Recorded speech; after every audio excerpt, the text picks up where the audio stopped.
Jangan lupa untuk subscribe dan nyalakan lonceng notifikasinya.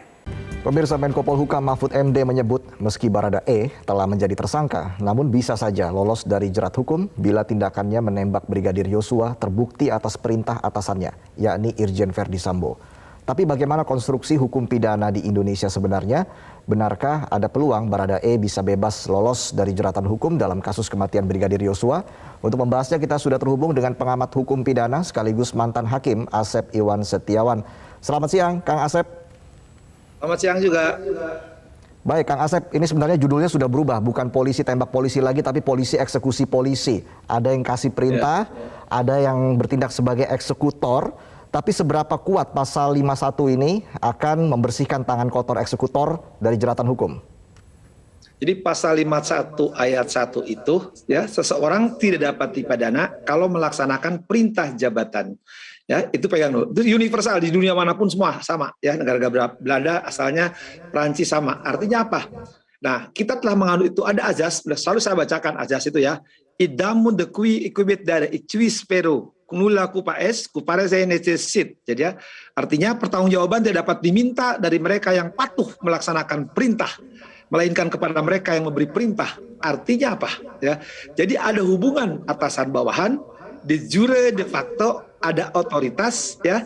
Jadi ketika perintah atasan apapun bentuknya, apalagi dalam militer maupun polisi, anak buah harus tunduk patuh. Jadi ketika diperintahkan tembak, maka yang diperintah ya tidak dapat dikenain tanggung jawab, tapi yang memerintah dia kena tanggung jawab. Jadi ada alasan penghapus, alasan pembenar untuk meniadakan hukuman. Jadi itu diatur karena yang bersangkutan diperintahkan seorang pangkat barada atau kopral diperintah jenderal mana melawan, tidak tahu kan apa yang diperintahkan, yang penting dia laksanakan. Karena mungkin situasi itu yang tertekan, tidak tenang, kalau dia tidak melaksanakan, jangan-jangan saya juga kena karena dia sudah melihat temannya di bawah sudah terlungkup bersimbah darah ya, suruh tembak apa sudah penembak lanjutan atau memulai, kita nggak tahu, tunggu perkembangan kan, kita percayalah ke Bareskrim prosedur. Sekali lagi pasal 5 ayat 1 itu ya sudah di perkembangan Indonesia itu sudah jauh dari tahun 5 dari zaman Belanda sampai terakhir 2004 ya, yang saya ikutin putusan itu sama putusannya de jure de facto, yang dilihat ada perintah ya yang memerintahkan atasannya.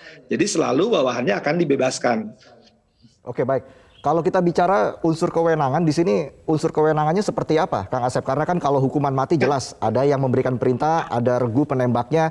Tapi apakah memberi perintah menembak sesama rekan polisi termasuk wewenang dari Verdi Sambo? Nah, tepat sekali. Memang menembak nggak boleh. Sekali lagi, jadi jangan dilihat peristiwa menembaknya, tapi perintah jabatan dari yang memberi otoritas tadi, yaitu kewenangan atasannya. Kan? Nah, kita kan nggak tahu ada peristiwa sesaat, mungkin jenderal atau komandannya seperintahnya, yang penting anak buah melaksanakan. Jadi jangan dibalik ceritanya, wah itu kan di luar kewenangan menembak orang. Dan sekarang kalau sedang peperangan, sedang tiba misalkan ada perampokan dan sebagainya, dia melawan bagaimana? Ya dia harus lakukan kan. Jadi sekali lagi pasal 51 ayat 1 itu dilihat perintah pemberi ya. Perintah pemberi itu atasannya hubungan otoritas ya, sepertinya, kemudian de jure de facto saat itu adalah dia sedang dalam tugas artinya kan bukan arti wah enggak, dan dia kan melekat entah dia sebagai supir atau sebagai ADC ya, artinya dia kan ada di situ selamanya harus mengikutin, apalagi kalau misalkan katakanlah dia supir setiap saat harus mengikutin kan, ADC juga harus mengikutin kan. Artinya sekali lagi harus dilihat pemberi perintah, makanya yang diberi perintah apapun yang dilakukan ya tanggung jawabnya pemberi perintah, yang diberi perintah dia tidak dapat dipidana, itu kaidahnya. Walaupun itu menembak sesama rekan polisi, begitu ya Kang Asep? Ya, sekali lagi walaupun asalkan tadi walaupun apapun. Nah sekarang bayangkan, sekarang kita de jurenya ya tadi pasal 51 ayat 1 jelas itu perintah harus diikutin. De factonya bayangkan situasi yang tertekan ya, kalau dia tidak melakukan itu, jangan-jangan dia juga diperlakukan yang sama. Ya, makanya dia kan pembelaan, ya sudah lakukan karena itu perintah jabatan, tenang ada pasal 51 tadi gitu kan. Mungkin aja nanti kan kembali jika rekayasa bisa kok ya, dia tembak menembak, jangan-jangan nanti disebutnya tembak menembak dua-duanya meninggal. Nah, mungkin juga juga cukup pintar juga, mungkin ada situasi yang tidak tenang ya dia lakukan. Mungkin tidak tenangnya dapat justru secara psikologis ya tertekan. Bahasanya saya ingat kali itu ketika tanya dia nulis tangan di hadapan Irwasum maupun Bareskrim ketika di BAP itu ya. dia jelas sedang tertekan, takut menghadapi kenyataan. Makanya ketika dia takut menghadapi perintah, ya harus lakukan. Makanya harus ada orang itu harus dilindungi. Makanya bahasa hukumnya tidak dapat dipidana karena dia melaksanakan perintah jabatan.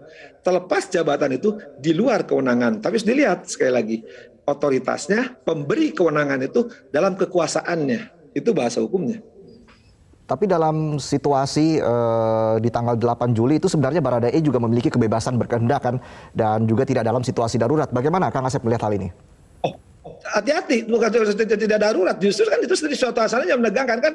Kalau kita lihat sementara revolusi kan, gambar yang diinikan juga oleh Metro digambarkan coba bagaimana perjalanan gambar itu rekonstruksinya dengan itu ya, bahwa ada yang sudah tertungkup, ada darah, ada yang megang senjata gitu kan. Nanti mungkin di persidangan akan apakah sebenarnya ini proses harus nyampe persidangan, di persidangan nampak nanti detik demi detik ya perintah jabatan itu suasananya akan tergambarkan. Jadi kita bisa menggambarkan secara psikologis tidak ada yang bisa dilakukan kecuali oleh ini kecuali melaksanakan perintah.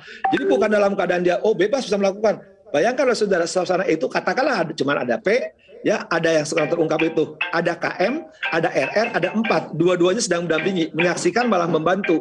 Tinggal satu apa yang dilakukan oleh E. Bayangkan kalau E tidak melakukan itu, ya jangan-jangan nyawa dia hilang.